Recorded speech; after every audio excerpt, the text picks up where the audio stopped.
नमस्कार, स्वागत, अभिवादन आपका। मैं दुर्गेंद्र चौहान हूं। उत्तर प्रदेश की विधानसभा आज एक नए तेवर में नजर आई। बेहद आक्रामक विधानसभा थी और नेताओं के तेवर भी कुछ ज्यादा ही बदले हुए थे। बात केवल तंज और चुटकी लेने तक ही नहीं थी, बवाल कुछ ज्यादा ही बढ़ गया। नेता विरोधी दल ने पूरी सरकार को राज्यपाल के अभिभाषण पर बोलते हुए नेता विरोधी दल अखिलेश यादव ने योगी की सरकार को ही कटघरे में खड़ा कर दिया और पिछले 5 साल का हिसाब भी सदन में लेने की कोशिश की। ज्यादातर शिक्षा, स्वास्थ्य, बिजली, पढ़ाई, कमाई, दवाई, यूं कहें कि गन्ना मूल्य, किसानों की समस्याएं, बहुत सारे बुलडोजर, कुछ भी नहीं बचा। अगर नेता प्रतिपक्ष के भाषण को केंद्र बिंदु मान लिया जाए तो ऐसा लगा कि उत्तर प्रदेश में कुछ हो ही नहीं रहा है। अगर आप अखिलेश यादव का 1 घंटे से अधिक का भाषण सुन लेते तो लगता है अपने आप पे आपको ऐसा लगता है कि अरे हम कहां हैं। इस तरीके से उन्होंने एक परसेप्शन बनाने की कोशिश की सदन के अंदर और काफी हंगामा होता रहा, खूब हंगामा हुआ। लेकिन वास्तव में वो क्या चीज हुई जिसकी वजह से आज एक बार सदन में बड़ी असहज स्थिति रही। विधानसभा में डिप्टी सीएम केशव मौर्य की एक बयान के बाद अखिलेश यादव इतना उत्तेजित हो गए कि उन्होंने कुछ ऐसे शब्दों का प्रयोग कर दिया, तुम तड़ाक का प्रयोग कर दिया, जो सदन की मर्यादा से इतर था। हालांकि बाद में अखिलेश यादव ने भी उसको रियलाइज किया। इसीलिए मंथन में आज सबसे पहले हम बात करेंगे तुम तड़ाक बाप तक क्यों आई बात, इस पर हम बात करेंगे। साथ ही बात करेंगे कपिल सिब्बल निर्दलीय राज्यसभा में जा रहे हैं लेकिन समाजवादी पार्टी के समर्थन से, और ये कपिल सिब्बल का रास्ता कैसे आसान हुआ? आजम खां की जमानत से। अखिलेश यादव क्या संदेश देना चाहते हैं, एम फैक्टर क्या है? साथ ही स्वतंत्र देव सिंह नेता सदन बने, इसके क्या मायने हैं? मंथन में ये कुछ गर्मा गर्म मुद्दों पर बात होगी।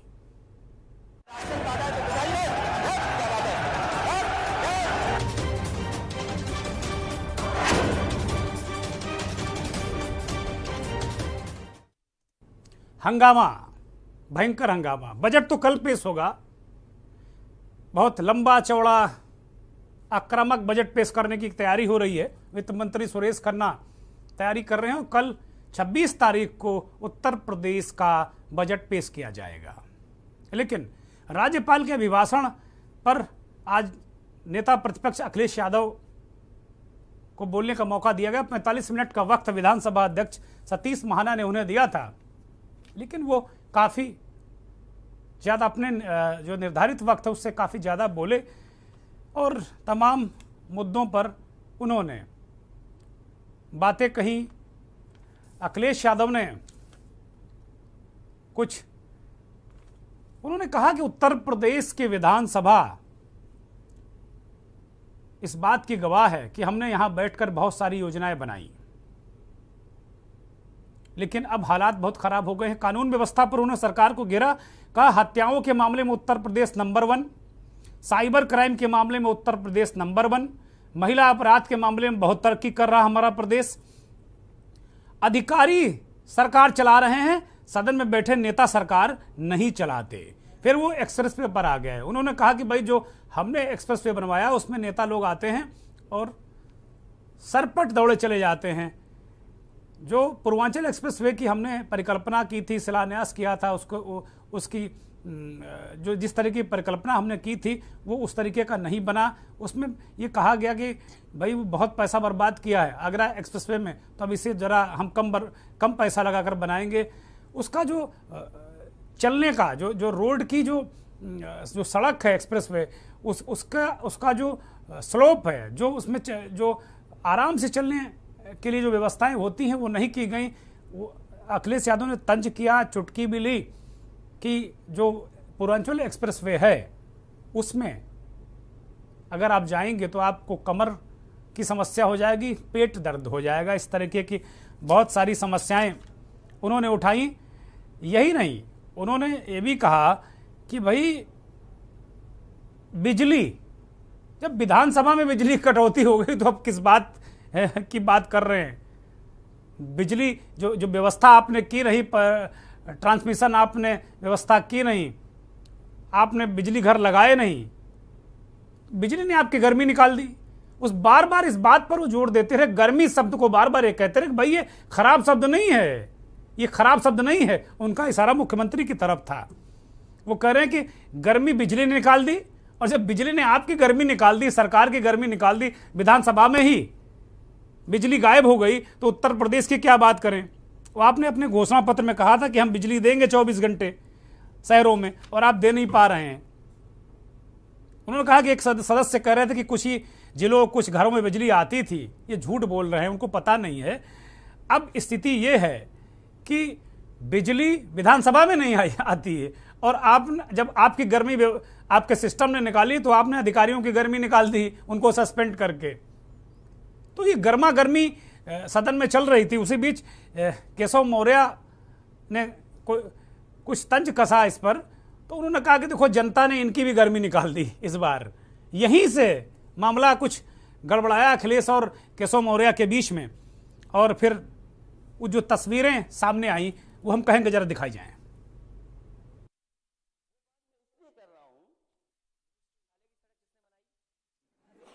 आपने बनाई, बताइए बताइए। फोर लेन किसने बनाई बताइए। अध्यक्ष जी, मैं आप कृपया करके आपस में डिबेट नहीं करें। कृपया करके नेता प्रतिपक्ष पूर्व मुख्यमंत्री जी को ये बता दीजिए, ये 5 साल सत्ता में नहीं रहे, आगे 5 साल के लिए फिर विदा हो चुके हैं। 2027 में चुनाव आएगा, मैं तो यह मानता हूं कि फिर कमल खिलेगा, फिर आपका अभी कोई भविष्य इस समय नहीं है। लेकिन सड़क किसने बनाई है, एक्सप्रेस किसने बनाया है, मेट्रो किसने बनाई है? जैसे लगता है आपने सैफई की जमीन बेच करके ये सब बनवा दिया है। तुम अपने घर के, तुम अपने पिताजी से पैसा लाते हो बनाने के लिए? तुमने राशन बांटा तो पिताजी ने, क्या बात है? जैसे लगता है आपने सैफई की जमीन बेच करके ये सब बनवा दिया है। तुम अपने घर के, तुम अपने पिताजी से पैसा लाते हो बनाने के लिए? तुमने राशन बांटा तो पिताजी ने, क्या बात है? वही बात है क्या?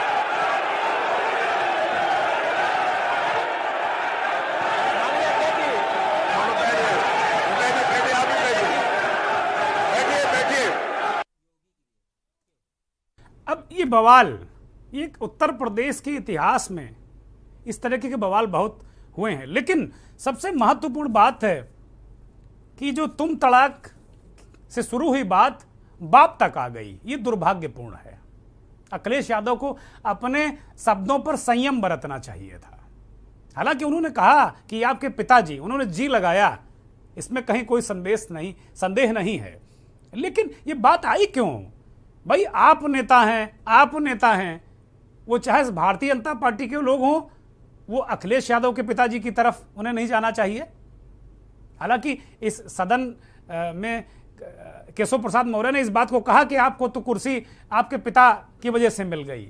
ये दोनों पक्षों को इस बात की मतलब हिदायत होनी चाहिए, इस बात का ध्यान रखना चाहिए कि भाई बाप तक क्यों चले जाते हो? आप राजनीति कर रहे हो। उनकी किस्मत थी, उनके पिताजी ने दे दी, आपकी किस्मत आपने संघर्ष करके पाया, तो ये कोई बात होती नहीं है। लेकिन अखिलेश यादव इतना आक्रोश में आ गए। केशव प्रसाद मौर्य ने कहा कि भाई आपने क्या जमीन बेचकर विकास कराया है, जो आप मेट्रो की योजनाएं गिनाते हैं, ये गिनाते हैं? दरअसल क्या है, अखिलेश यादव जब से 2017 में सत्ता से बाहर हुए तो बहुत सारी योजनाओं को गिनाकर की समाजवादी सरकार की योजनाएं थी, और इन पर स्टैंपिंग की भारतीय जनता पार्टी ने। वो भारतीय जनता पार्टी को घेरते हैं, ये उनका अंदाजे बयां है। अब केशव प्रसाद मौर्य से आज ये बवाल, ये झंझट क्यों हो गया? इसके पीछे कहीं ना कहीं कोई ये केवल तात्कालिक कारण नहीं है। ये सदन में आज गर्मी सर्दी या तात्कालिक कारण नहीं है। गर्मी सर्दी वाला बयान भी आप सुनिए तो पूरा प्रकरण आपको समझने में बहुत आसानी होगी। अध्यक्ष महोदय, जनता ने तो इनकी गर्मी निकाल दी थी जो बैठे हैं सामने।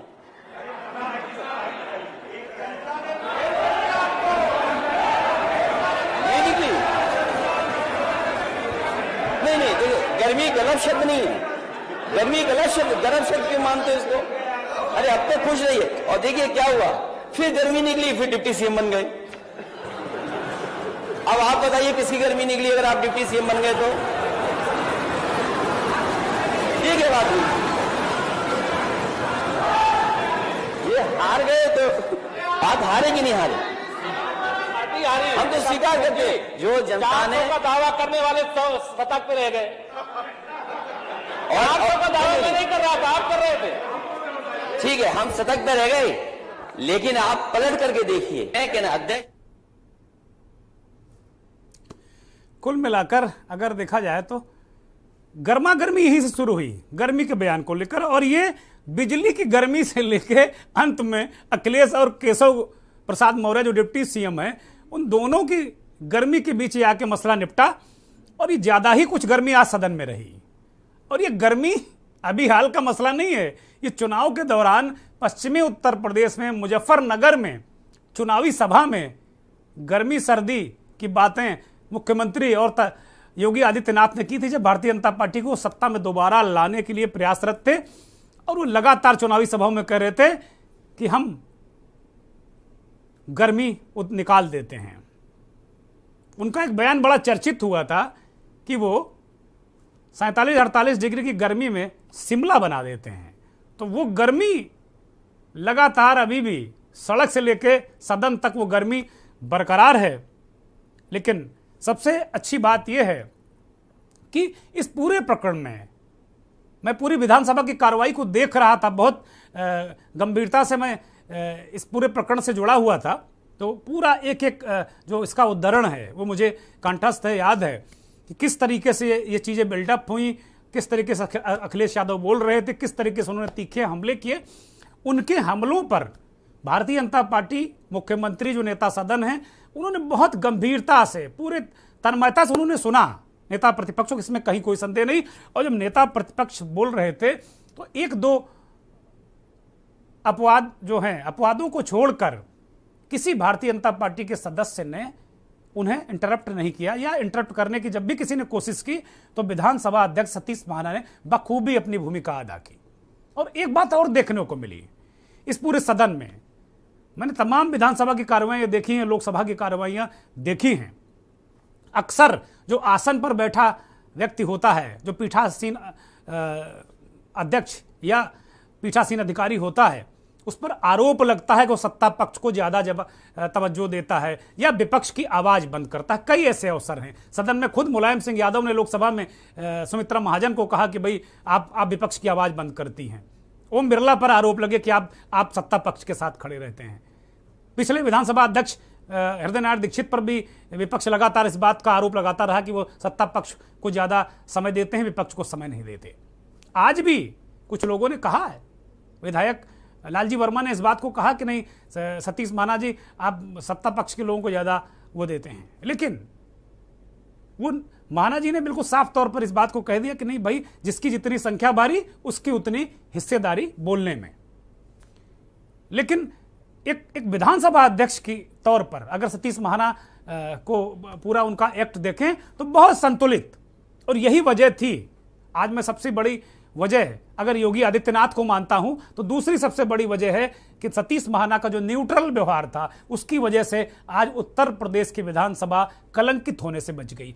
ये जब पूरा प्रकरण, जब एक हीट मोमेंट आया विधानसभा में, जब ट्रिगर पॉइंट, जैसे ही केशव प्रसाद मौर्य ने कहा कि आप क्या सफाई की जमीन बेचकर विकास कराते हैं, वही वो ट्रिगर पॉइंट था। वहीं से मामला ट्रिगर किया और अखिलेश यादव एक तरीके से झपटते हुए, उन्होंने डपटते हुए, उन्होंने न केवल झपटे बल्कि डिप्टी सीएम को डपट दिया उन्होंने।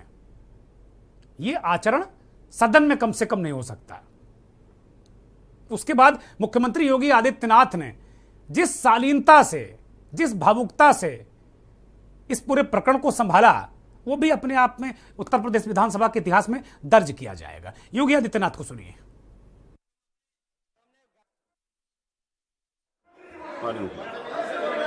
अध्यक्ष जी,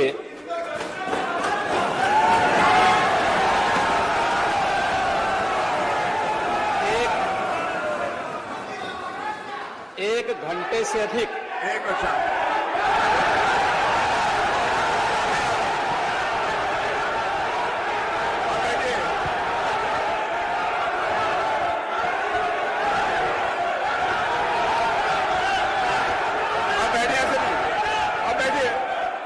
माननीय अध्यक्ष जी, नेता सदन खड़े हैं माननीय, आप अनुमति दे चुके हैं, उसके बाद ये शोर शराबा ठीक नहीं है, ये उचित बात नहीं है। अध्यक्ष जी,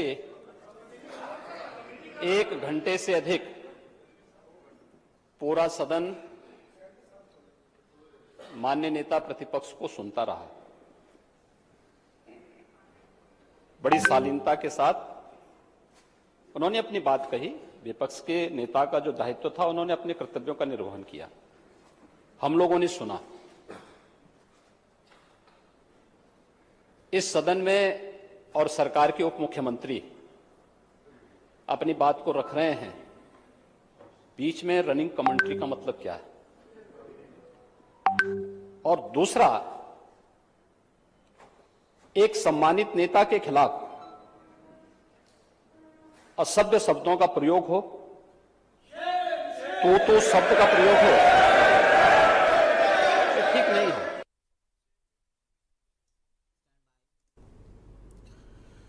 किस तरीके से योगी आदित्यनाथ ने बहुत सारी उन्होंने बातें कही, बहुत भावुक हुए। ये तो मैंने आपको बहुत संक्षिप्त, उनका जो संक्षिप्त उद्बोधन था वो हमने सुनाया। योगी आदित्यनाथ ने बहुत भावुकता में, करीब 4 मिनट 5 मिनट का उनका संबोधन रहा, बहुत भावुक अंदाज में उन्होंने अपनी बातें रखी और ये कहा कि ये गलत बात है। इस तरीके का आचरण नेता प्रतिपक्ष, जो उत्तर प्रदेश की दूसरी सबसे बड़ी राजनीतिक दल के नेता हैं, विधानसभा में नेता प्रतिपक्ष हैं, विरोधी दल हैं, सम्मानित हैं, उनका ये ऐसा आचरण उचित नहीं है। और मुख्यमंत्री ने विधानसभा अध्यक्ष से अनुरोध किया कि इस पूरे प्रकरण को कार्रवाई में दर्ज न किया जाए, इसे निकाला जाए। बाद में अखिलेश यादव को खुद रियलाइज हुआ कि वास्तव में कुछ गलती हो गई और उन्होंने खुद खड़े होकर कहा कि अगर इसमें कुछ असंसदीय है, यानी संसदीय नहीं है, तो उसे निकाल दिया जाए। इससे भी वो सहमत हैं। लेकिन अखिलेश यादव बार बार ये कह रहे थे कि देखिए, निजी हमले उचित नहीं है, और निजी हमले अखिलेश यादव पर भी होते हैं, इसमें कहीं कोई संदेह नहीं। उनके पिता का नाम इसी सदन में आज ही लिया गया कि भाई उनको तो चम्मच, चांदी का चम्मच देके वो मुख्यमंत्री हो गए। इस तरह की बातों से नेताओं को बचना चाहिए। लेकिन इसका कतई मतलब नहीं है कि अखिलेश यादव भी केशव प्रसाद मौर्य के पिताजी तक पहुंच जाएं। अब वो, उनके पिताजी मरहूम हैं, इस दुनिया में नहीं है, पिछले दिनों ही उनका निधन हुआ है। ये अच्छी बात नहीं, ये दुखद प्रकरण था विधानसभा में, बेहद दुखद प्रकरण था।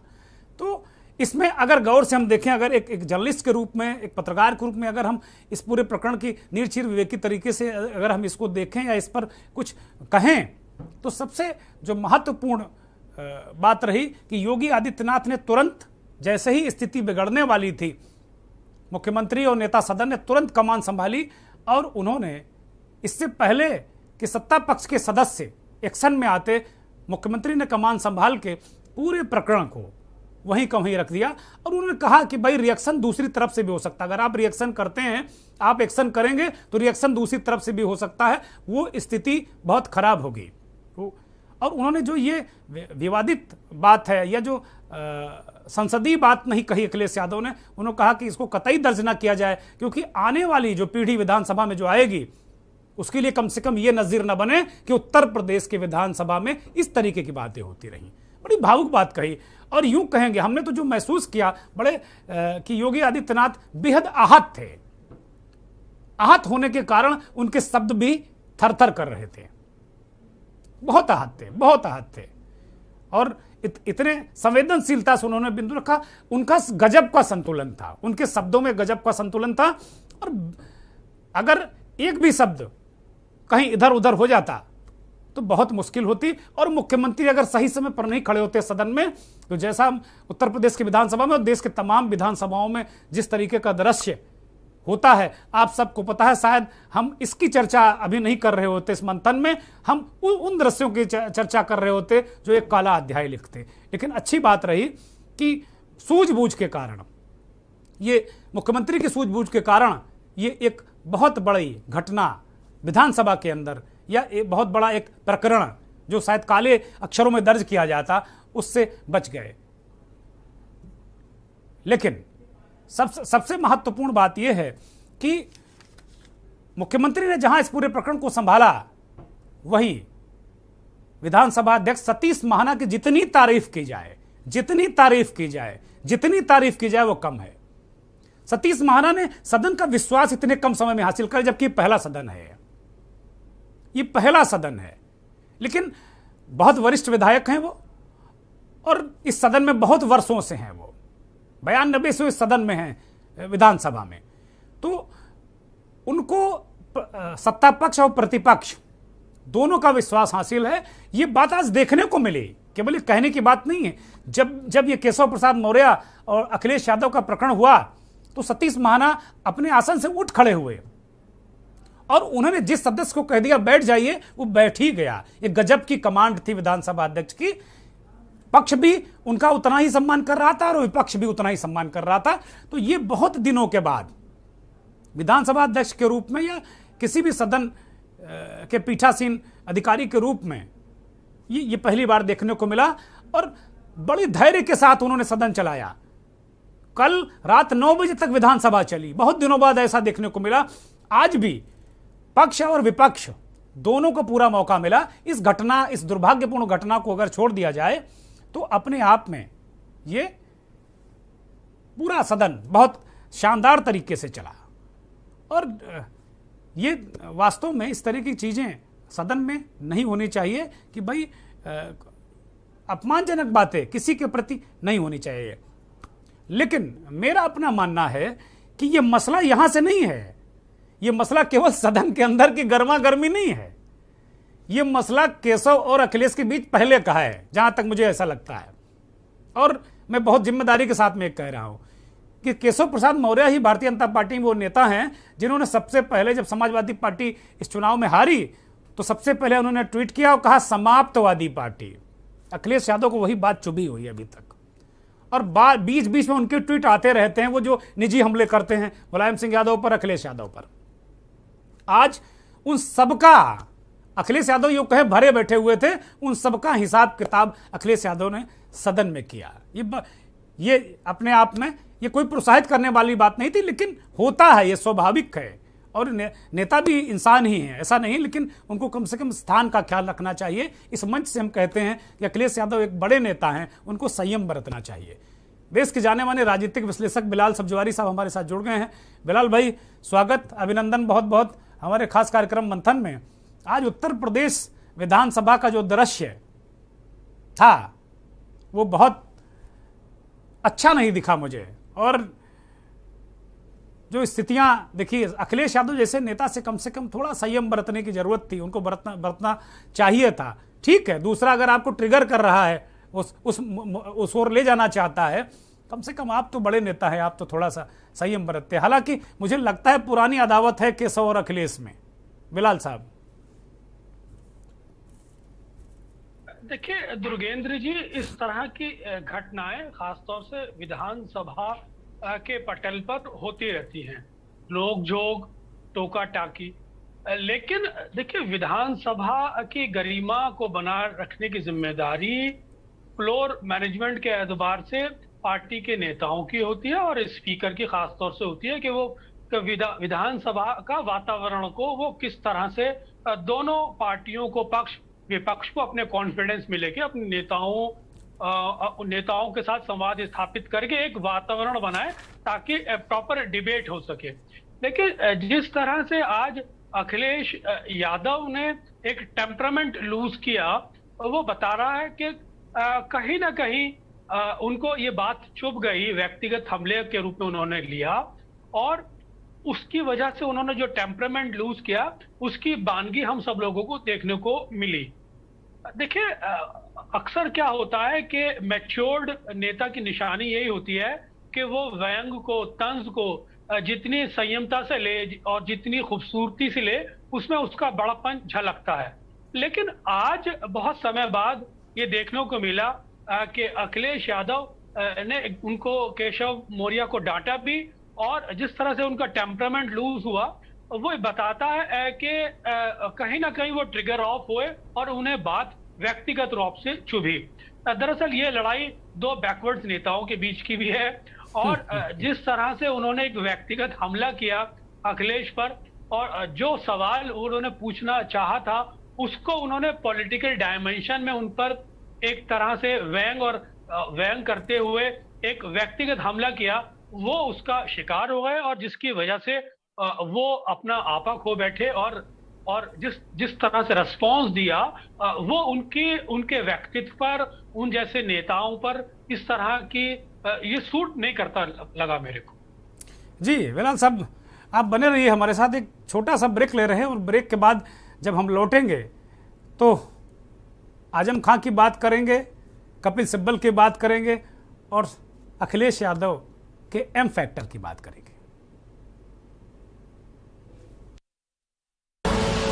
आप देख रहे हैं के न्यूज, खबरों का सारथी।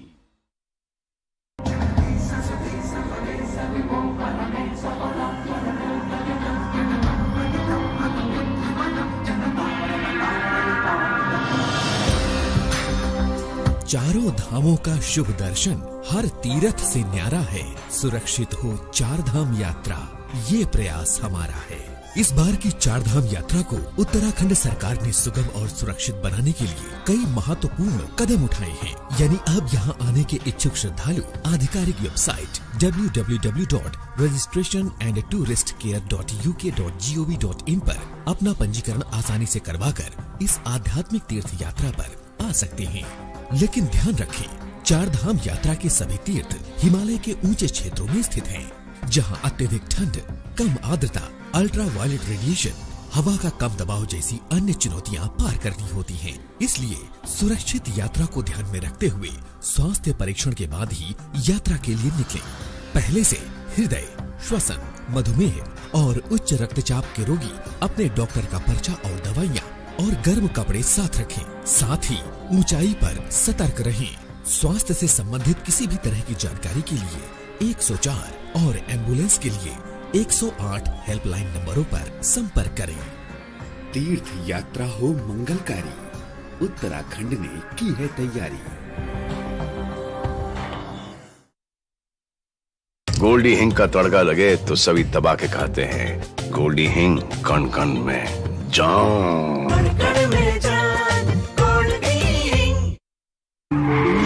देखें कौन नया खिलाड़ी आया है, समझा देते हैं। प्यार से समझाएंगे, धीरे धीरे से, वो भी अपनी सुबह में।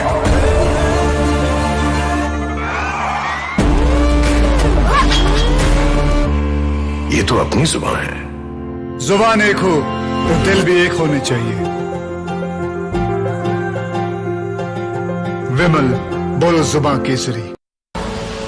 आप देख रहे हैं के न्यूज, खबरों का सारथी।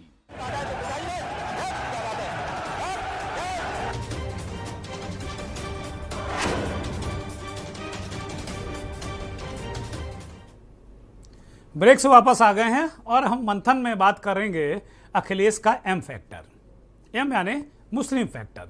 समाजवादी पार्टी पिछड़ों और मुसलमानों के वोट पर आधारित एक पार्टी है। बाकी सभी अन्य जातियों का भी वोट उसे मिलता है, लेकिन सच माने तो जो बेस वोट बैंक है समाजवादी पार्टी का, वो मुसलमान और पिछड़े ही हैं। इसमें कहीं कोई संदेह नहीं। बातें चाहे जो कुछ भी करे, लेकिन सच तो यही है कि समाजवादी पार्टी इसी एम फैक्टर और जो ओबीसी, बीसी, इसी फैक्टर पर एक चुनाव लड़ती रही है। और मुलायम सिंह यादव ने एक बहुत बड़ा आधार इन्हीं वोट बैंक को बनाकर उत्तर प्रदेश की सत्ता पर उन्होंने राज किया, और उनके बेटे ने भी 5 साल राज किया, अखिलेश यादव, जो इस समय पार्टी के मुखिया हैं, अध्यक्ष हैं। अब पिछले दिनों आजम खां कि नाराजगी की बहुत सारी खबरें आई, अभी भी खबरें आ रही थी। और आजम खां के समर्थकों और यहां तक कि मुलायम सिंह के छोटे भाई शिवपाल सिंह यादव ने भी इस बात को खुलकर कहा कि अगर नेताजी मोदी जी से बात करते, नेताजी कोई बड़ा वकील खड़ा करते, तो आजम साहब बाहर होते। पिछले दिनों जब सीतापुर जेल में शिवपाल यादव गए थे तो उन्होंने इस तरीके के बयान देकर समाजवादी पार्टी के लिए मुश्किलें खड़ी की। और पहली बार शायद पूरी जिंदगी में शिवपाल ने नेताजी के खिलाफ कोई बात कही हो। अखिलेश यादव की जाहिर सी बात है बेचैनी इससे बढ़ रही थी, क्योंकि आजम खां जनाधार वाले नेता हैं और मुस्लिमों पर उनकी अच्छी खासी पकड़ है, इसमें कहीं कोई संदेह नहीं है। तो इस सब प्रकरण को लेकर जब ये सब चीज़ें चल रही थी तो इन्हीं सब जो सवालात आजम के समर्थकों ने किए थे उनका जवाब अखिलेश यादव के लिए देना बहुत जरूरी हो गया था। और यही उनके नेतृत्व की अग्नि परीक्षा भी है। उत्तर प्रदेश की जो खाली हो रही 11 राज्यसभा सीटों के लिए नामांकन की प्रक्रिया चल रही है और इसी दौरान समाजवादी पार्टी की तरफ से कपिल सिब्बल का नाम आया कि भाई कपिल सिब्बल समाजवादी पार्टी के समर्थन से राज्यसभा जाएंगे, समाजवादी पार्टी उन्हें राज्यसभा भेज रही है। आज कपिल सिब्बल लखनऊ पहुंचे, सीधे समाजवादी पार्टी के कार्यालय गए और फिर विधानसभा के सेंट्रल हॉल में उनके साथ नामांकन कराने के लिए अखिलेश यादव, राम गोपाल यादव, प्रदेश अध्यक्ष नरेशोत्तम, बहुत सारे नेता कपिल सिब्बल के साथ पहुंचे। कपिल सिब्बल देश के जाने माने वकील और कांग्रेस के नेता रहे हैं, लेकिन जब कपिल सिब्बल नामांकन कराने जब तक पहुंचे तब तक किसी को पता नहीं था कि कपिल सिब्बल ने कांग्रेस पार्टी से इस्तीफा दे दिया। यही हो रहा था कि भाई कपिल सिब्बल क्या सदस्यता लेंगे, क्या करेंगे, क्या नहीं करेंगे। पूरे प्रकरण के बाद अखिलेश यादव साथ में रहे और कपिल सिब्बल ने नामांकन दाखिल किया। ये भी सस्पेंस रहा, जब तक कपिल सिब्बल का बयान नहीं आया तब तक ये सस्पेंस रहा कि क्या वो समाजवादी पार्टी के सदस्य के रूप में नामांकन करेंगे, क्या नहीं करेंगे। खैर उन्होंने नामांकन कर दिया। नामांकन के बाद कपिल सिब्बल ने स्पष्ट किया कि उन्होंने 16 तारीख को इसी महीने यानी 16 मई को कांग्रेस से अलविदा कह दिया था और अब वो समाजवादी पार्टी पर फिदा हैं।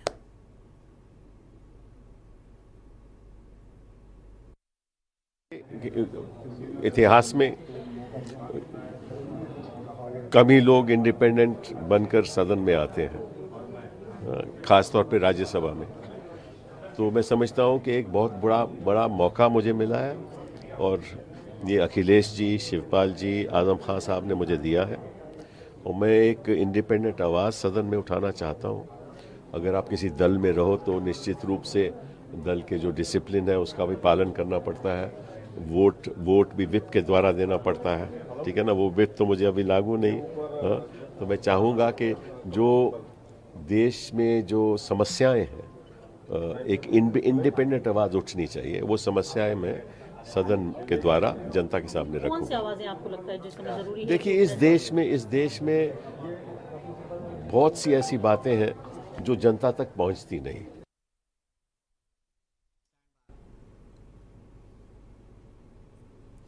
अब कपिल सिब्बल को आपने सुना, बहुत सारी बातें उन्होंने कही। इसमें तो एक अलग तरीके की बातें कही। नामांकन के ठीक बाद उन्होंने जो पत्रकारों से बात की थी, ढेर सारे पत्रकारों ने उनसे सवाल किए, ढेर सारे सवाल किए, तो उन्होंने कहा कि भाई मैंने 16 तारीख को कांग्रेस छोड़ दी थी, मैं निर्दलीय प्रत्याशी के रूप में नामांकन दाखिल कर रहा हूँ। अखिलेश यादव का धन्यवाद, उन्होंने मुझे समर्थन किया। और आजम खां का खास तौर पर धन्यवाद, जिन्होंने मुझे राज्यसभा भेजने के लिए पूरा प्रयास किया, उनका भी बहुत धन्यवाद। ये दोनों बातें बड़ी महत्वपूर्ण हैं। अखिलेश यादव ने इस कपिल सिब्बल के नामांकन के बाद क्या कहा, उसे सुन लेते हैं। एज ए लॉयर बहुत सक्सेसफुल लॉयर हैं, तो हमें उम्मीद है कि देश में जो बड़े बड़े सवाल हैं आज देश किस रास्ते पर है। आज बेरोजगारी सबसे ज़्यादा है, महंगाई रुक नहीं रही है, कानून व्यवस्था ध्वस्त होती चली जा रही है, हमारी सीमाएं सुरक्षित नहीं हैं, चीन लगातार हमारी सीमाओं के अंदर आ रहा है। तो इन तमाम बड़े बड़े सवालों पर मुझे लगता है कपिल सिब्बल जी समाजवादी पार्टी और अपने विचारों को रख पाएंगे। अखिलेश यादव ने उन्होंने भी बातें कही कि भाई बहुत सक्सेसफुल वकील हैं, बहुत सारा उन्होंने काम किया है, बहुत इंडिपेंडेंट सदस्य के रूप में वो जा रहे हैं, समाजवादी पार्टी उनका समर्थन कर रही है। ये आज नामांकन करने से पहले कांग्रेस पार्टी को पता नहीं, पता है कि नहीं पता कि कपिल सिब्बल उनके साथ में नहीं है, लेकिन कपिल सिब्बल अगर कांग्रेस से इस्तीफा देते तो मुझे लगता कि नोएडा वाले चैनल या दिल्ली वाले चैनल पूरे दिन उनके लिए मसाला था। लेकिन आज कपिल सिब्बल ने बड़ी आसानी से कह दिया कि वो इंडिपेंडेंट सदस्य के रूप में नामांकन कर रहे हैं, और वो तो कांग्रेस के अब पूर्व नेता हैं, अब कांग्रेस के बड़े नेता नहीं रहे। पत्रकारों ने उनसे बहुत सारे सवाल किए, लेकिन हर सवाल पर वो कह रहे थे कि भाई ये तो मैं किसी पार्टी का हूं ना, ये पार्टी के लोगों से आप सवाल करिए कि आजम खां क्यों नाराज हैं। लेकिन आजम खां का बहुत बहुत धन्यवाद। अब कपिल सिब्बल के बारे में मोहम्मद आजम खां क्या राय रखते हैं, ये भी सुनिए। कानून व्यवस्था कानून सबके लिए बराबर है। अगर कोई गलत करता है कानून के अंदर कार्रवाई होनी चाहिए, लेकिन ये तरीका नहीं होना चाहिए नेता साहब। और हमने तो बहुत करीब से देखा है, हमारी पार्टी के वरिष्ठ नेता मोहम्मद आजम खां साहब, कितने मुकदमे उन पे लगे। शायद पॉलिटिकल कैरियर में अध्यक्ष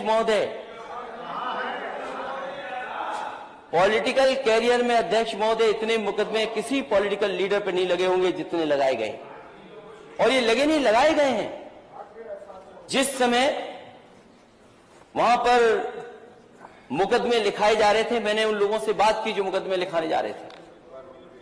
मैंने उनसे पूछा कि आखिरकार तुम क्यों मुकदमा लिखा रहे हो।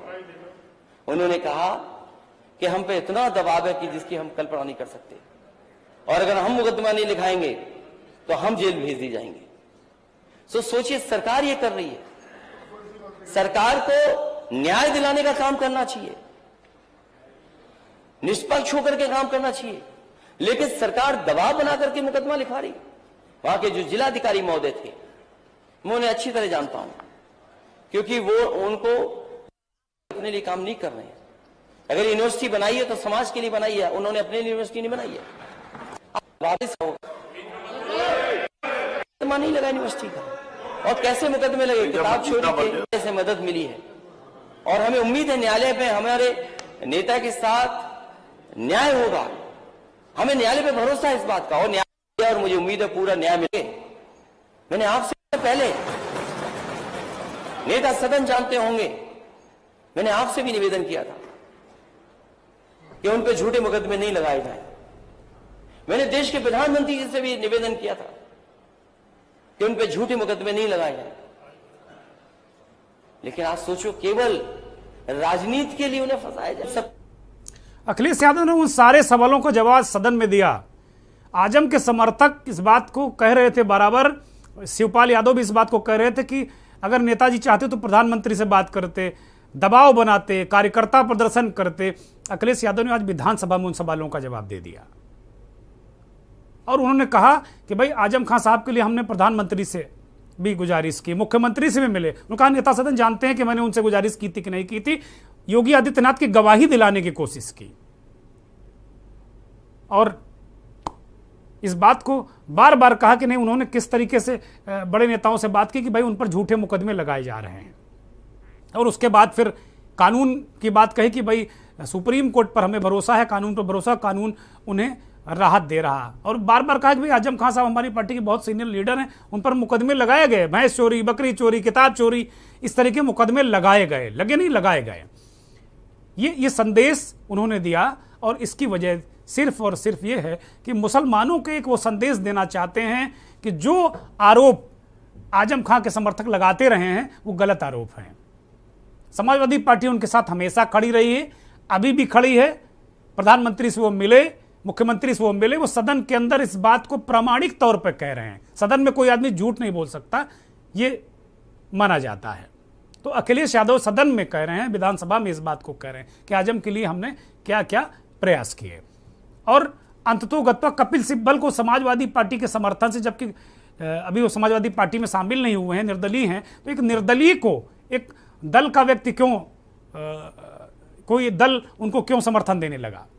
इसके पीछे सिर्फ और सिर्फ वजह आजम खां है। ये कहा जा रहा है कि आजम खां की सिफारिश पर ही कपिल सिब्बल को समाजवादी पार्टी के मुखिया अखिलेश यादव राज्यसभा भेज रहे हैं।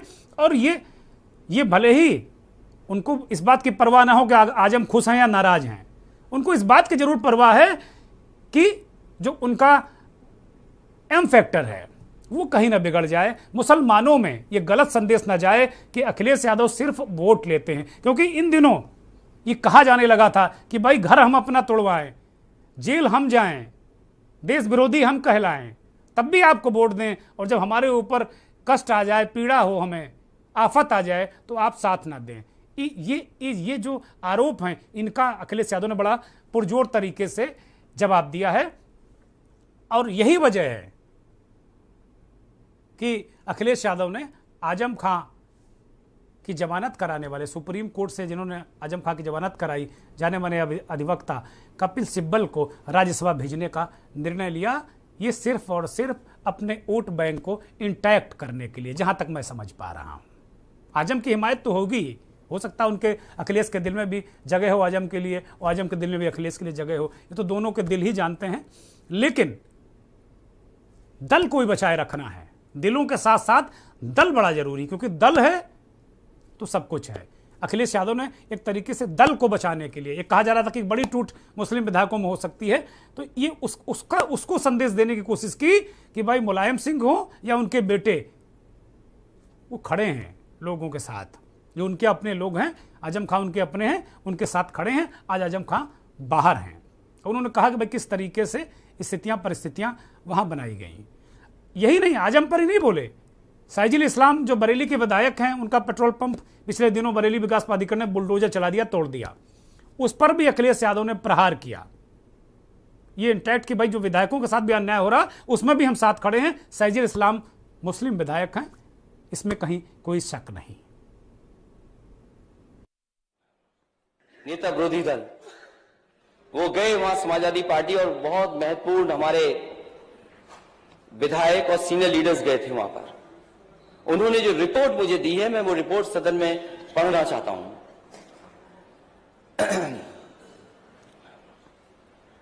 10 बजे ये प्रतिनिधिमंडल पहुंचा, शहर के गणमान्य लोगों से मिला और उन्होंने अवगत कराया कि समाजवादी पार्टी के विधायक साइजुल इस्लाम के पेट्रोल पंप को विपक्ष में दहशत फैलाने व डराने के इरादे से गिराया गया है, क्योंकि साइजुल इस्लाम जी पेट्रोल पंप चलाने के लिए सरकारी सभी प्रकार की एनओसी हासिल करके सरकारी कंपनी का पेट्रोल पंप चलाया था। इसके साथ ही 10 लाख रुपए अग्रिम जमा करके बरेली विकास प्राधिकरण से नक्शा आदि पास कराने के बार-बार अनुरोध किया गया था, परंतु अनुरोध के बाद भी बरेली विकास प्राधिकरण द्वारा नक्शा आदि पास नहीं किया गया और कहा गया कि बरेली के सभी पेट्रोल पंप ऐसे ही चल रहे हैं, आप भी चलाइए, बाद में नक्शा पास कर दिया जाएगा। लेकिन फिर भी विधायक साइजुल इस्लाम द्वारा पेट्रोल पंप पर कोई भी कंक्रीट का निर्माण नहीं किया गया था और न ही कोई दीवार व लिंटर बनाया गया था। कार्यालय आदि व सब टेम्परेरी था। बरेली में 80% पेट्रोल पंप इसी प्रकार से चल रहे हैं, किसी के विरुद्ध कोई कार्रवाई नहीं हुई है। लेकिन विपक्षी दल के विधायक को डराने के लिए साइजुल इस्लाम का नियम विरुद्ध बरेली प्राधिकरण ने सरकार की मंशा के अनुरूप पूरी तरह से पेट्रोल पंप को धराशायी कर दिया गया है, जिसमें करोड़ों रुपए का नुकसान हुआ है, जो पूरे प्रतिनिधिमंडल ने स्थानीय निरीक्षण में देखा। इसके साथ ही इसके 2 किलोमीटर आगे भाजपा नेता का पेट्रोल पंप था, जो भारी अनियमितताओं के साथ बना है, उसको केवल सील किया गया है। स्थानीय नागरिकों ने बताया कि बरेली विकास प्राधिकरण भ्रष्टाचार का। बिलाल साहब, अखिलेश यादव ने बखूबी जो मुसलमानों को ये यकीन दिलाने की कोशिश की है कि वो जो अभी हालिया आरोप उन पर लग रहे थे कि वो केवल वोट के साथी हैं, पीड़ा कष्ट में भाग खड़े होते हैं, वो तो साबित करने की कोशिश की है। आजम खां साहब के जख्म पर मरहम लगाने की कोशिश की है, साइजुल इस्लाम के जख्म पर मरहम लगाने की कोशिश की है। एक सवाल मेरे मन में आ रहा था कि भाई इंडियन ऑयल सब कुछ जांचने के बाद, भारत सरकार का उपक्रम है, सब कुछ जांचने के बाद ही पेट्रोल पंप देता होगा ना, तो साइजुल इस्लाम को अवैध जमीन पर कैसे उसने लाइसेंस दे दिया, ये भी बड़ा सवाल है। बिलाल साहब, देखिए दुर्गेंद्र जी, काफी दिनों से आप देख ही रहे हैं कि हिंदुस्तान के अंदर एक समुदाय विशेष को भारतीय जनता पार्टी अपनी राजनीतिक पोलराइजेशन के लिए किस तरह से टारगेट कर रही है। दरअसल कुछ तो गलतियां पेट्रोल पंप मालिक की रही, जिसका फायदा तुरंत भारतीय जनता पार्टी ने अपनी नीतिगत बुलडोजर नीति को अपनाने के लिए किया। वहीं इस टाइप की मैसेजिंग कर वो एक संदेश देना चाहती है कि हम जिस कमिटमेंट के साथ, जिन नारों के साथ आते हैं, देखिए हम उस काम को अंजाम दे रहे हैं, ताकि जो पोलराइजेशन का जो टेम्परेचर है, जो एक वातावरण है, वो मेंटेन रहे और उसका राजनीतिक लाभ ये पार्टियां उठाती रहें। तो ये सब चीजें इसी परिप्रेक्ष्य में काफी समय से चल रही हैं और जिस पर सभी लोगों की नजर है। लेकिन सामाजिक ताने बाने को तोड़कर आप बहुत ज्यादा लंबी दूरी तक राजनीति नहीं कर सकते। राजनीतिक परिस्थितियां समय समय पर बदलती रहती हैं, राजनीतिक वातावरण बदलते रहते हैं, राजनीतिक समीकरण बदलते रहते हैं।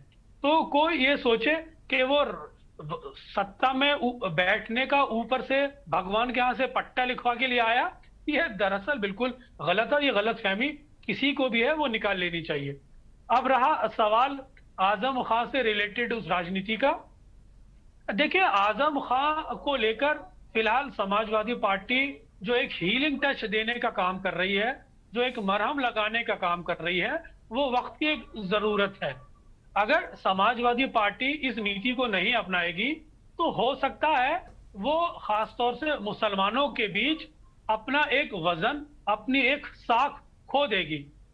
और बार बार ये कहा जा रहा है कि आजम खां के कहने पर कपिल सिब्बल को एक राज्यसभा एडजस्टमेंट समाजवादी पार्टी की तरफ से करा दिया गया। दरअसल ये एक पॉस्चरिंग है। वास्तव में कपिल सिब्बल को जो समाजवादी पार्टी में लाया गया है वो समाजवादी पार्टी की अपनी जरूरत है। राष्ट्रपति चुनाव सर पे खड़ा है, उसके बाद लोकसभा के समीकरण बनेंगे जहां पर कपिल सिब्बल एक राजनीतिक जिसे बोलते हैं अंडरस्टैंडिंग के साथ, जो उनकी जो राष्ट्रीय स्तर पर नेताओं के साथ कनेक्टिविटी है, उसमें उपयोगी साबित होंगे। और समय समय पर कपिल सिब्बल जिस तरह से समाजवादी पार्टी के मुकदमे लड़ते आए हैं, या अब यही वो कपिल सिब्बल है जिन्होंने समाजवादी पार्टी को बुरे वक्त में साइकिल का निशान सुप्रीम कोर्ट में आर्गू करके दिलवाया था। ये वही कपिल सिब्बल है जो समाजवादी पार्टी के अंदर जब विभाजन हुआ था तो अखिलेश यादव के साथ खड़े थे। दरअसल इस सारे प्रकरण के पीछे आजम खान नहीं बल्कि प्रोफेसर राम गोपाल की रणनीति काम कर रही है। ठीक बात है बिलाल साहब, आप बिल्कुल ठीक कह रहे हैं कि प्रोफेसर राम गोपाल की रणनीति काम कर रही है। और कपिल सिब्बल वास्तव में समाजवादी पार्टी के लिए बड़े मुफीद आदमी हैं। उन्होंने आजम खान साहब की भी जमानत करा दी। तो आजम साहब भी कह रहे हैं कि भाई जो लहू के रिश्ते काम नहीं कर पाते वो कपिल सिब्बल ने कर दिखाया, यानी जो लहू के रिश्ते भी साथ नहीं आए, काम नहीं आए, सिब्बल साहब ने कर दिया। तो आजम खां भी गदगद हैं, समाजवादी पार्टी भी गदगद है और प्रोफेसर साहब का फिजिक्स वाला दिमाग चल गया। फिजिक्स के प्रोफेसर हैं प्रोफेसर राम गोपाल, तो उन्होंने भौतिक शास्त्र लगा दिया। उन्होंने काफी बड़े रणनीतिकार हैं वो, और उनके अच्छे रिश्ते भी हैं देश में। और इस कपिल सिब्बल के जो नामांकन के दौरान प्रोफेसर साहब लगातार अपना बस्ता यूं दबाए हुए लगातार साथ नजर भी आए। खैर, अब हम बात करेंगे घेराबंदी की। आज विधानसभा शुरू होते ही नेता प्रतिपक्ष अखिलेश यादव ने जबरदस्त घेराबंदी की सरकार की, जैसा कि हमने आपको बताया। उन्होंने एम्बुलेंस के मुद्दे पर कहा कि भाई बताइए, आजकल रात में एम्बुलेंस चलती नहीं। स्वास्थ्य के मसले पर सरकार को घेरा, शिक्षा के मसले पर घेरा कि भाई आपके यहाँ स्कूल ठीक नहीं है, मेडिकल शिक्षा के मुद्दे पर घेरा, स्कूल, अस्पताल, दवाई, पढ़ाई, महंगाई, बिजली, पानी, इन सब मुद्दों पर सरकार को जबरदस्त तरीके से घेरा और घेराबंदी की। साथ ही उन्होंने बड़ी महत्वपूर्ण बात कही कि भाई जो हमने एम्बुलेंस सेवा शुरू की थी अब वो रात में नहीं चलती। और उसके करीब 9,000 जो ड्राइवर हैं, जिन लोगों ने कोरोना काल के दौरान अपनी जान को दांव पर लगाकर लोगों की जान बचाई, उनको बाहर कर दिया गया है। ये बड़ी चौंकाने वाली जानकारी अखिलेश यादव ने विधानसभा में दी कि रात में आप अगर कॉल करेंगे तो आपको एम्बुलेंस नहीं मिलेगी, सरकारी एम्बुलेंस नहीं मिलेगी, आपको मनमाने दाम देने पड़ेंगे एम्बुलेंस के। बिजली को लेकर शब्दों से अखिलेश यादव खूब खेले। बिजली को लेकर उन्होंने बयान दिया कि भाई आपको बिजली आपकी इतनी बदतर है कि आपको बिजली मंत्री बदलना पड़ा, श्रीकांत शर्मा की जगह पे AK शर्मा को लाना पड़ा। वो कह रहे हैं कि आप एक भी बता दें, नेता सदन मुख्यमंत्री एक भी बता दें, या भारतीय जनता पार्टी कोई नेता एक भी बता दे कि उन्होंने एक भी बिजली घर लगाया हो या कितना उत्पादन बढ़ाया, पारेषण पर क्या काम किया, उत्पादन पर क्या काम किया, डिस्ट्रीब्यूशन पर क्या काम किया, फीडर फीडर का डिवाइडेशन उस पर क्या काम किया। बहुत सारी बातें कही उन्होंने। नेताजी को भी याद किया कि भाई नेताजी मुलायम सिंह यादव ने रोजा का पावर हाउस लगाया था, उसके बाद हरदुआगंज और तमाम हमने लगाया, और बार बार कहा कि भाई नेता सदन वहां गए हैं, वो बता दें अगर मैं झूठ बोल रहा हूं। मेट्रो की बात उठाई, उन्होंने कहा कि भाई लखनऊ की मेट्रो हमने 5 साल पहले जिस स्टेशन से चलाई थी उसी स्टेशन पर अब भी खड़ी है, वो आगे नहीं बढ़ पाई, उसका विकास नहीं हो पाया 5 साल में। दूसरी बात और उन्होंने कही कि भाई कानपुर की मेट्रो का हमने शिलान्यास कर दिया था, मेरठ की मेट्रो हमने उसका DPR बन गया था, बनारस की मेट्रो हम चाहते थे लेकिन सरकार नहीं रही, बनारस का भी DPR बना हुआ है और हम लगातार चाहते थे, लेकिन आपके अंदर ही जब हम ये चाहते थे तो आपके पार्टी के अंदर ही बहुत उधम थे, तो आप कम से कम अपने प्रधानमंत्री के संसदीय क्षेत्र में तो बनवा दीजिए। और उन्होंने सवाल उठाया कि भाई मुख्यमंत्री भी झांसी गए थे, तो मुझे लगा कि वो शायद झांसी को भी मेट्रो दे देंगे, और गोरखपुर में जो मेट्रो बनवा रहे हैं वो बड़ी वाली नहीं छोटी वाली मेट्रो बनवा रहे हैं। तो गोरखपुर की मेट्रो की बात की, बहुत सारी जनहित के मुद्दे उठाए, और मैं यूं कहूंगा कि बहुत दिनों के बाद, बहुत एक अरसे के बाद इस तरीके की विधानसभा देखने को मिल रही है, और इस तरीके से जनहित के मुद्दे, जनता के मुद्दे विपक्ष रख रहा है। सरकार को जवाबदेह बनाने के लिए मजबूत विपक्ष बहुत जरूरी है। बिजली की एक भी यूनिट पैदा नहीं की भारतीय जनता पार्टी की सरकार ने 5 साल में, पिछले में। और इस क्षेत्र में सारा काम समाजवादी सरकार में 2012-2017 के बीच में, और कुछ इंस्टॉल कैपेसिटी दोगुनी की गई, 780 मेगावाट, 7,800 लगभग मेगावाट की जनरेशन थी, उसको 15,000 मेगावाट करने का काम अगर किसी ने किया है तो समाजवादी सरकार ने किया है। मैं इस बात को कहना इसलिए चाहता हूं कि आगरा लखनऊ एक्सप्रेसवे बना और समाजवादी पूर्वांचल एक्सप्रेसवे बना, जिसका समाजवादी शब्द हटा दिया, पूर्वांचल एक्सप्रेसवे है। और राइडिंग क्वालिटी आप देख लो, आप इसमें भी चलिए और जो सदस्य हैं उस पर भी चल के देख लीजिए। जिस रफ्तार से इस पे चलते हैं, अगर उसी रफ्तार पे इस पे चलेंगे आप, तो हो सकता है आपका पेट दर्द हो जाए और हो सकता है कमर आपको दिखानी पड़ जाए। सरकार कहती है कि हमारे स्वास्थ्य सेवा सबसे बेहतर है। जिस समय गरीब को सबसे ज्यादा जरूरत थी इलाज की, दवाई की, कोरोना के समय पर हमारे उत्तर प्रदेश के लोग दर दर भटक रहे थे, जिन्हें इलाज मिलना चाहिए तो इलाज नहीं मिल पाया। सरकार पे आंकड़े होंगे, आंकड़े बता सकते हैं, लेकिन आंकड़े इस बात के भी हैं कि देश में गंगा मां में, गंगा नदी में इतनी लाशें कहीं नहीं बही होंगी जितनी इस भारतीय जनता पार्टी की सरकार में और कोरोना के समय बही थी। वो आंकड़े बताने पड़ेंगे, वो तस्वीरें कौन भूल जाएगा। और जिस समय दाह संस्कार हो रहा था, यही सरकार थी जो दाह संस्कार न देख ले कोई, 3 शेड लगा दो इसी लखनऊ शहर में, इसी लखनऊ शहर में रोका गया। कोरोना के आंकड़े जो हैं, कोई सरकार है वो छिपाती है, और सरकार ने आंकड़े छिपाने का काम किया। और जब WHO की रिपोर्ट आई, WHO ने कहा कि इतने लोगों की जान चली गई। अगर देश में इतने लोगों की जान गई है, तो अगर सबसे ज्यादा जान कहीं गई होगी तो उत्तर प्रदेश में कोरोना के समय पे जान गई होगी। बहुत सारे मुद्दे, गन्ना किसानों का भुगतान, MSP, गेहूं की खरीद। नेता सदन के सामने नेता प्रतिपक्ष ने यह भी कहा कि भाई जो आप लोगों ने गेहूं की खरीद, सरकारी खरीद नहीं की, इसकी वजह से प्राइवेट कंपनियों ने ढेर सारा गेहूं खरीद लिया। अब तैयार हो जाइए, महंगा आटा, ये यूं कहिए कि आटा गीला होने वाला है। अखिलेश यादव ने ये चेतावनी दी कि आटा गीला होने वाला है, क्योंकि सरकार ने सरकारी गेहूं खरीदा नहीं, प्राइवेट कंपनियों ने अच्छा खासा डंप कर लिया है।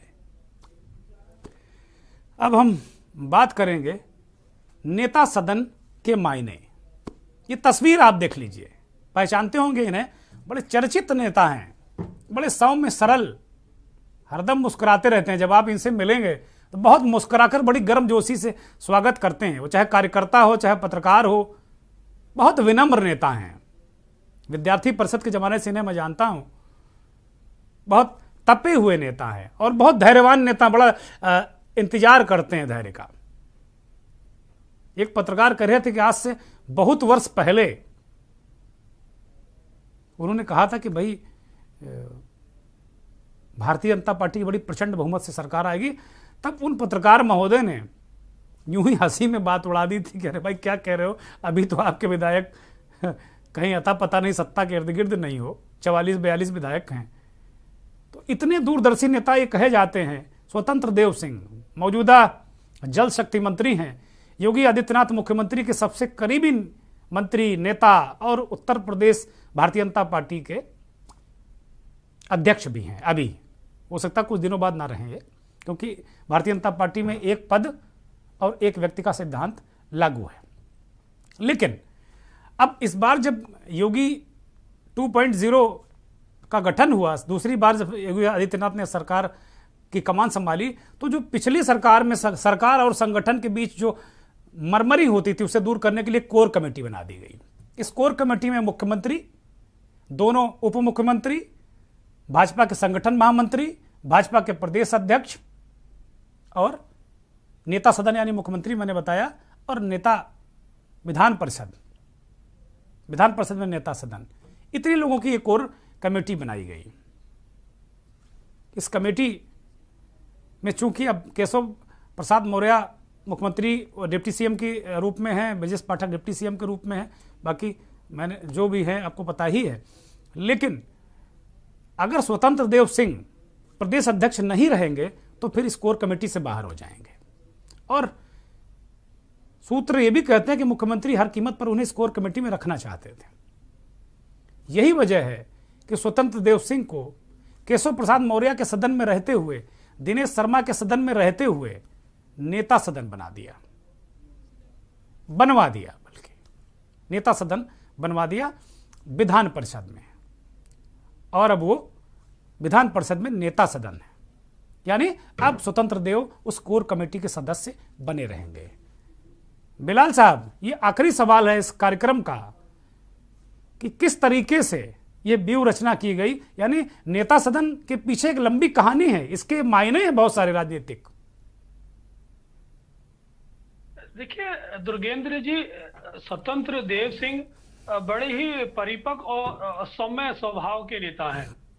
दरअसल संघ परिप्रेक्ष्य से आते हैं और जिस तरह से पिछले विधानसभा चुनाव में उन्होंने योगी आदित्यनाथ के साथ कांधे से कांधा मिलाकर इस लड़ाई को भारतीय जनता पार्टी की जो एक राजनीतिक जंग थी समाजवादी पार्टी से, उसमें एक रणनीतिक भूमिका निभाई और जो योगदान दिया, यकीनन वो भारतीय जनता पार्टी में उसका एक अपना सम्मान है और उसका अपनी एक जगह है।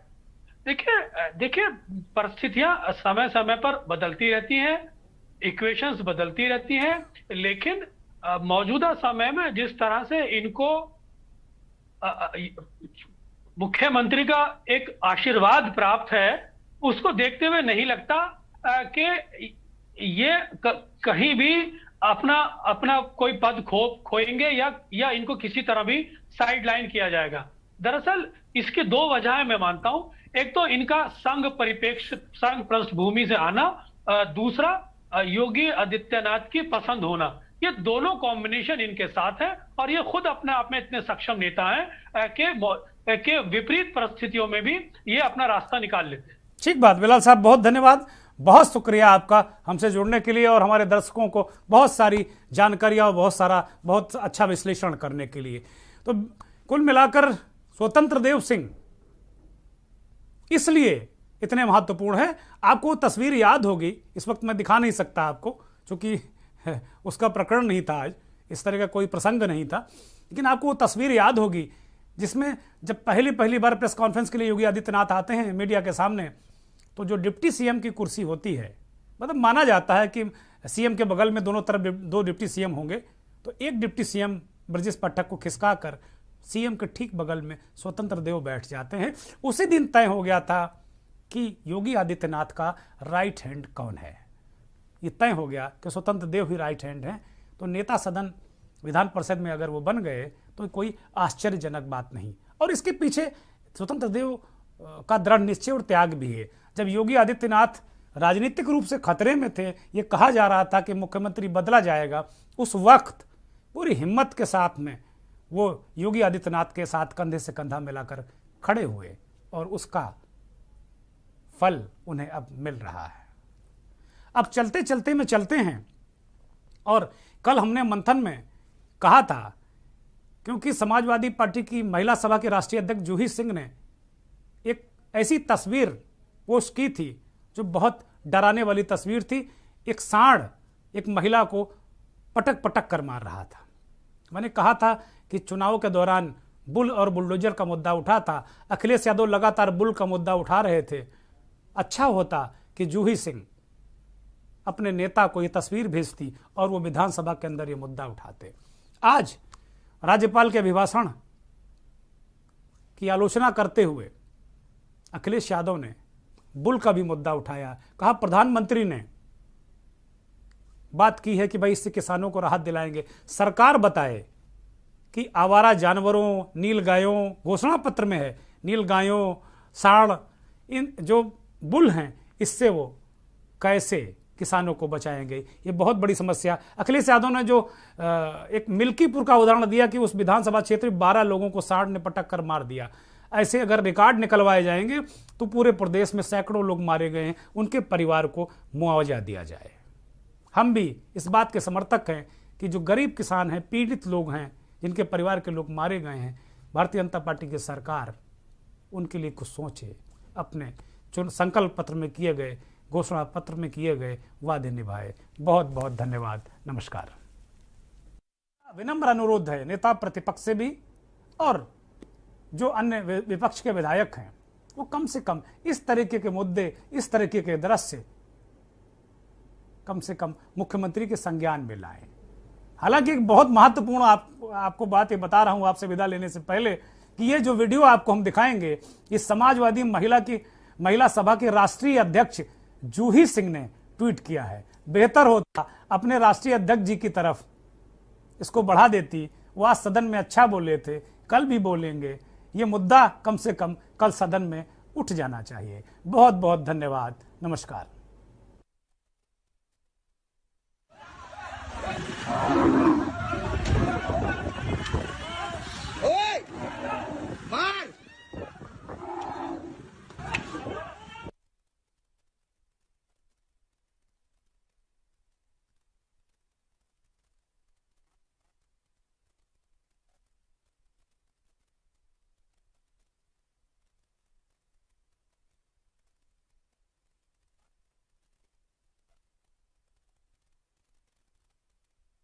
किसानों को नीलगाय और आवारा जानवर से सुरक्षा क्या दी है बता दो।